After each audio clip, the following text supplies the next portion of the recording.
So Venture Life, it's a company that I founded, I think it's middle wheel, isn't it?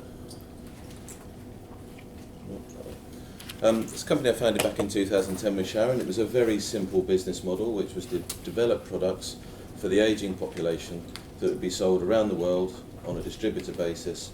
They'd be bought in pharmacies by consumers. Those consumers would pay for those products and they'd take them home and they'd use those products on themselves. So we avoid prescription drugs, and we're in the area of cosmetics, medical devices and food supplements.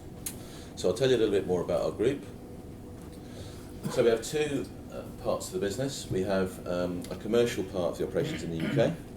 There's 14 people there. That manages our brands, and I'll tell you more about our brands and our relationships with our distributors. Then in Italy we have a development and manufacturing operation. So there's 70 people in that operation. That's based just north of Milan in the very beautiful area around Lake Como. And that business, that unit there produces about 15 million units of product every year. So we joined the market in 2014, we listed on AIM, at the same time as coming together with the Italian business. I'd worked with that business since 2001 myself in previous businesses. So we technically acquired them, but it was a merger of businesses. And then recently in March 2016 we acquired a business called Perry Products, which had a product in it called Ultradex. There's some samples outside for all of you to take away, but essentially Ultradex is a fresh breath product. It's sold in Boots, Tesco's, Sainsbury's, Waitrose, Amazon. You can find it around the corner. But it's a lovely product, it's been on the market for 20 years, good for fresh breath, but also the health of the mouth, antibacterial, will help with gum bleeding and other aspects. So we have operations in the UK and Italy, and we have over 80 marketing partners around the world selling our products in over 40 countries. The way those agreements work is we'll sign a long-term agreement with a business.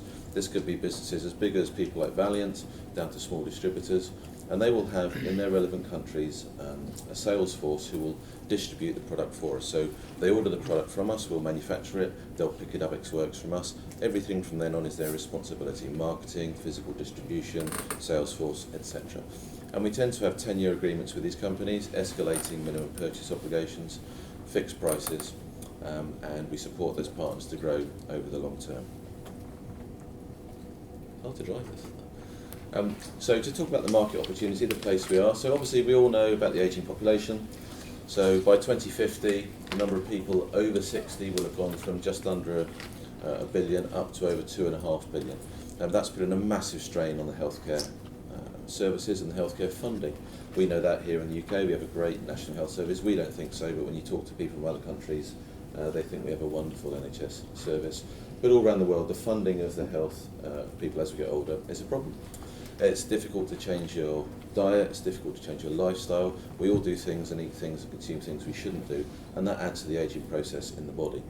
We're going to have to look after that more for ourselves, take more responsibility of our own healthcare. You'll see lots going on about this. You'll see the NHS pushing this out there. Even if you go to the NHS website, you'll see this barometer here on the right hand side which says don't go to your doctor first, ring 111 and then try the pharmacist before you go to the doctor. So they're pushing the responsibility onto the patient for your own healthcare, and we operate in that market because we're providing products that are clinically backed, medically proven, that you'll go to the pharmacy and pay for yourself to look after yourself. We have products in the area of cholesterol, in age-related memory loss, pain management, etc.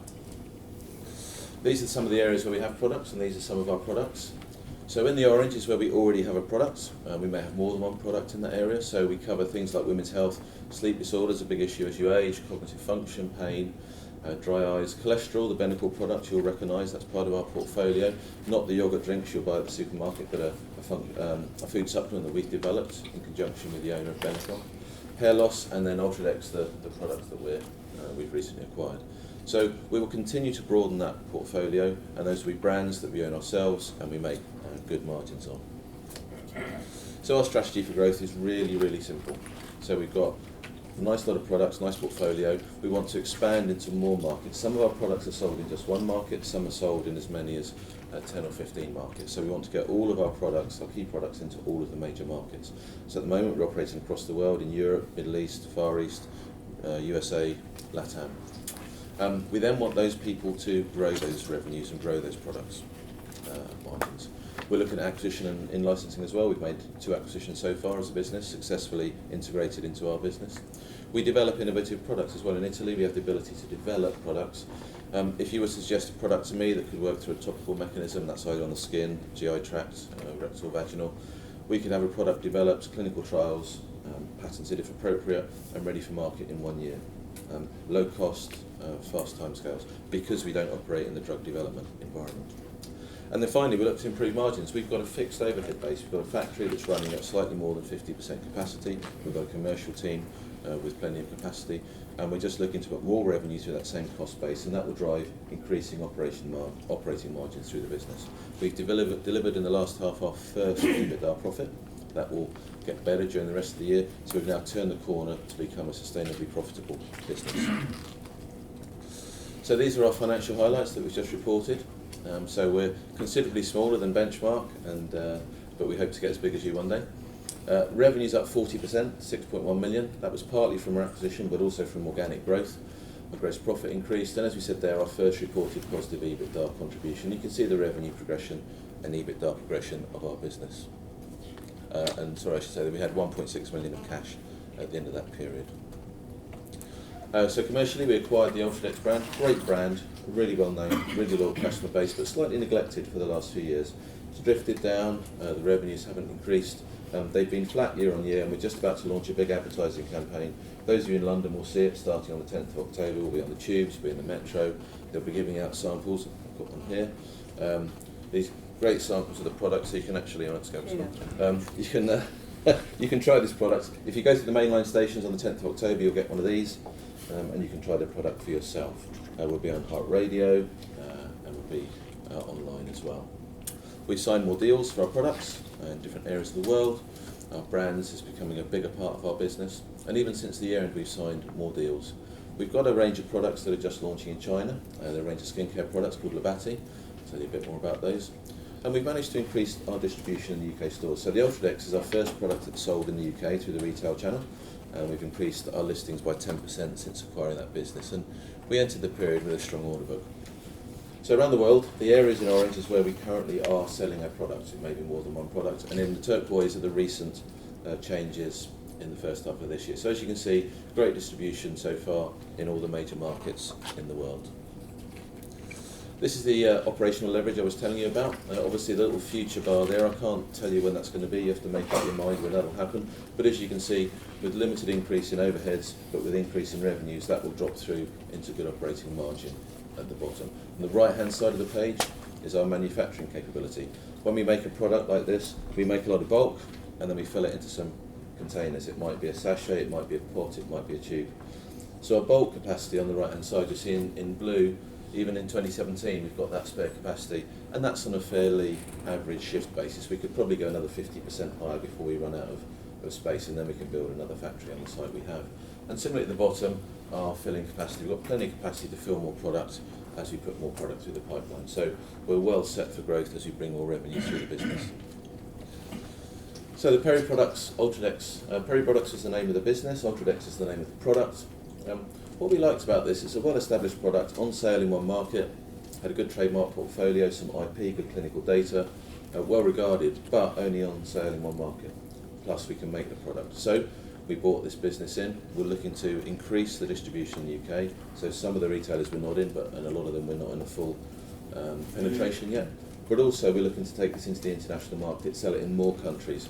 And we think this is a perfect product for international exploitation. It's got IP, got good clinical data, and a great loyal following in the UK. And I think some of you will be surprised if you don't use this product already. Had established revenues of 2.8 million and lots of synergies in our hands. This was a slide we showed when we raised the money. The rationale for it, bring in-house, make it ourselves, rationalise the costs. So a lot of the things needed to be done in that business we already do in our existing infrastructure, so we saved overheads there. Develop international sales and drive profitability to the bottom line. And I'm very pleased to say that 6 months in, we can tick off all of the things that we said we were aiming to do. So we started licensing already. We signed a deal in Spain, exclusive agreement for the launch of Ultradex in Spain. I'll bring over 300,000 of revenue just in this last quarter of this year. We're already ready to manufacture the product ourselves in our facility in Italy, and we've started manufacturing. All of the overheads, the procurement, logistics, etc., have been moved into our own resource. So we've grown the revenue. We're already on target for our cost savings year 1, year 2, accelerating our time to profitability.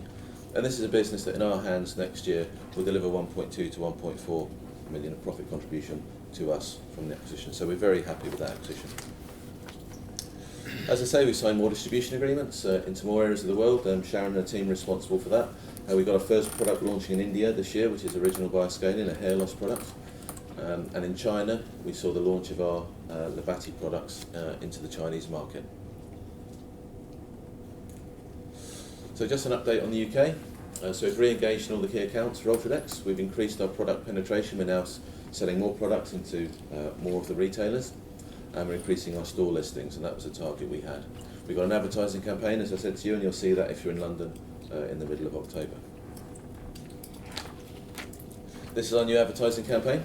They had to Photoshop my picture a little bit, but it's not a bad likeness. I'm happy with it. So this is what you'll see on the tubes coming up. I think it's Marco and Jessica, is it? Or Danielle, sorry. So they're our new models. And what's interesting, this is the campaign that we've designed for the UK, and you'll see all the stores where you can find the product. But also in Spain, when we're launching the product, they've used a very similar marketing mantra, because we like to have brand consistency across our territories, and we support our partners when they're launching new products. So they'll be doing similar things in terms of TV, point of sale marketing and advertising, etc. So very pleased with how that acquisition is progressing.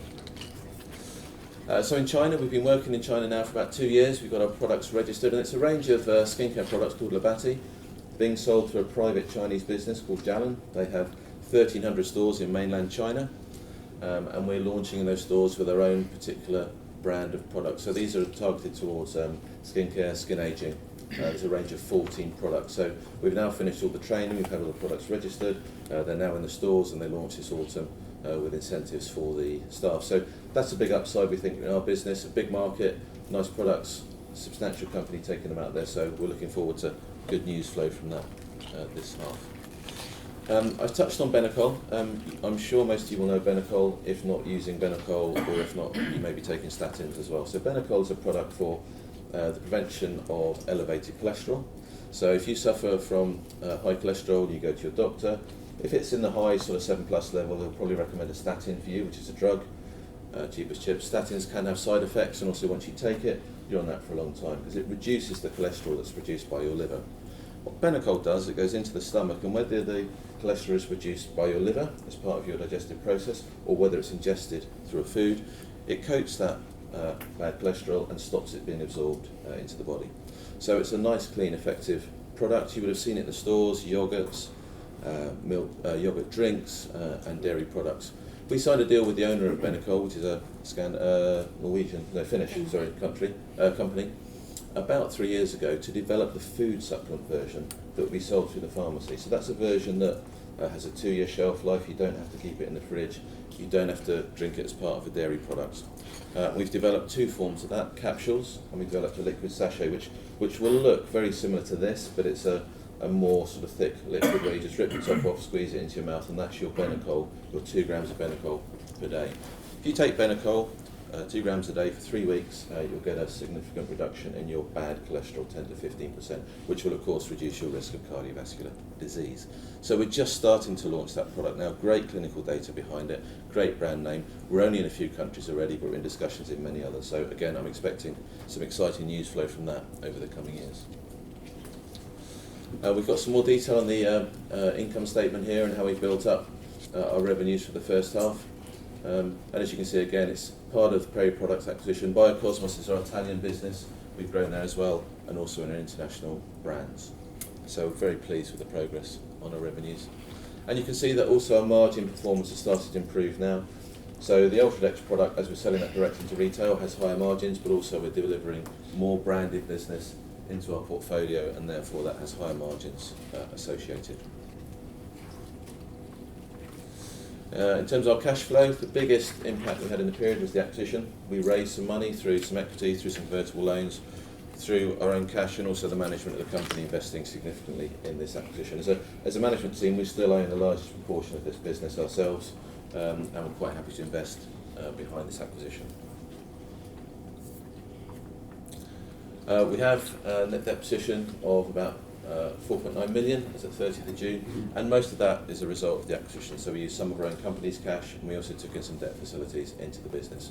Servicing costs of these are quite low. The convertible bond is high, it's about 9%, but the rest is all Italian-based euro debt, which we're paying probably less than 1% on per annum. Plus the future cash flows of the business are very comfortable being able to service and pay back that. So, H1 in summary, acquired Ultradex, great deal for us. We look to do more deals of that ilk. First partnering deals on those, Sharon and her team have been out already around the world and partnering those. First deals on the Benecol once a day sachet, great product. We're looking for more there. Labati launched in China. Revenue's up and EBITDA positive. So the business is going well. Not too far. So what can you look for out of this business? So you'll have seen the share price graph on the note that you've seen. We're now roughly at half the price we IPO'd back in 2014. And I think that's been a combination of factors. We probably IPO'd at too high a price. I'm sure I won't be the first or the last person to have done that. But also the business is twice what it was 2 years ago. So we're half the price, twice the business. So we think we're a good investable opportunity now. We've got a lot of news flow coming through. We've turned the corner onto profitability. We've got good new products. We've got the Ultradex acquisition. We've got Benecol in China just coming into play, and we expect to see interest from that next year. So I'm looking forward to giving you more news in the future. I hope to see you at future events. We enjoy being in the business. It's great fun. We travel around the world and see a lot of interesting people. But what I like about it most is I go to our factory and I see product flying off the line, and it's going all around the world. It's helping people in their lifestyle, how they live, but it's also driving profit to our bottom line.